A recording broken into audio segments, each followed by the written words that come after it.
Un début d'année quelque peu mouvementé. Après avoir fêté comme il se doit les fêtes de fin d'année, les célébrités n'ont pas eu le temps de profiter pleinement de leurs nombreux cadeaux trouvés au pied du sapin. 2023 étant officiellement lancé, l'heure des bonnes résolutions et des nouvelles missions a sonné. Dès lors, les membres du gouvernement n'ont pas tardé à se retrousser les manches.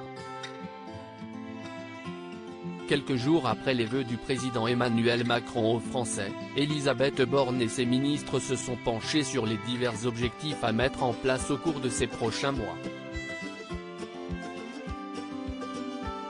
Le mercredi 4 janvier, la locataire de Matignon et toute son équipe se sont alors retrouvés pour leur premier conseil des ministres.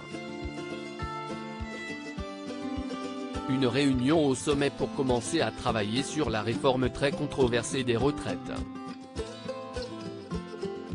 Le 10 janvier, Elisabeth Borne s'est présentée devant l'Assemblée nationale pour présenter ce projet de loi.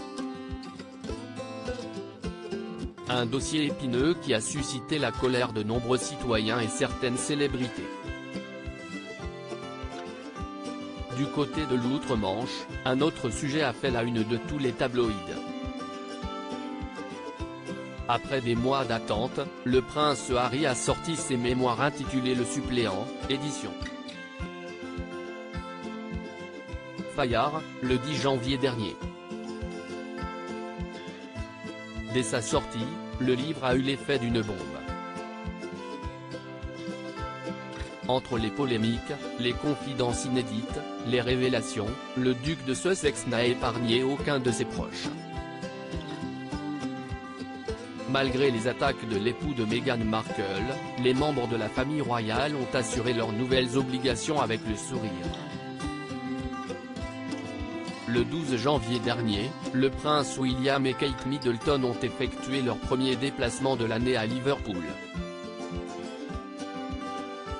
Durant cette visite officielle, le prince et la princesse de Galles n'ont rien laissé transparaître et ont même ignoré les questions au sujet d'Harry. Supérieur à ces 31 images qui ont marqué le mois de janvier 2023. Si l'emploi du temps des Windsor était chargé, il en était de même pour les Grimaldi. À l'occasion du Festival international du cirque de Monte-Carlo, la famille princière monégasque a multiplié les apparitions. Et une fois n'est pas coutume, le prince Albert III de Monaco n'a pas hésité à donner de sa personne. En compagnie de sa nièce adorée Camille Gottlieb, l'époux de la princesse Charlène a donné le coup d'envoi de la 3e édition de la Fight the Cup, le 23 janvier dernier.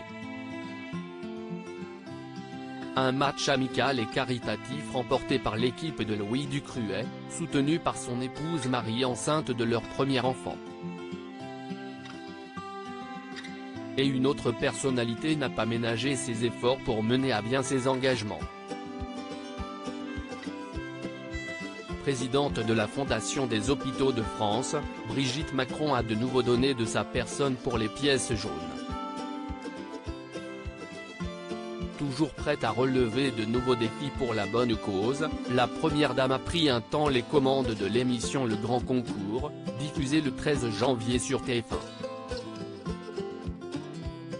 En vaquant à toutes ses occupations, les personnalités n'ont pas dû voir le temps passer. Un mois de janvier entre joie et peine. Le début du mois de janvier n'a pas été des plus joyeux. Le 2 janvier dernier, les Brésiliens et les amateurs du ballon rond ont fait leurs adieux au roi appelé. L'ancien footballeur est décédé à l'âge de 82 ans des suites d'un cancer du côlon.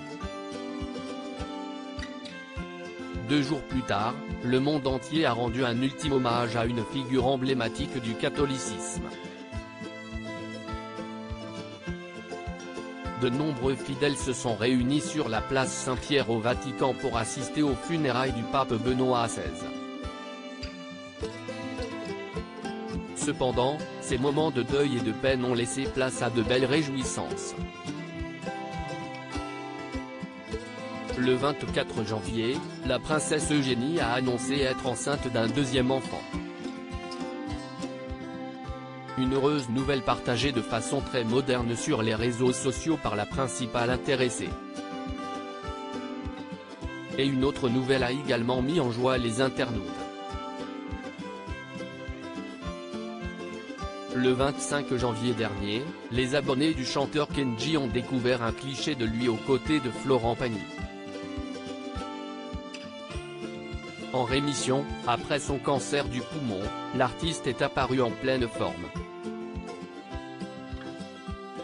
Crédit photo, capture d'écran. Le grand concours TF1 capture d'écran Instagram.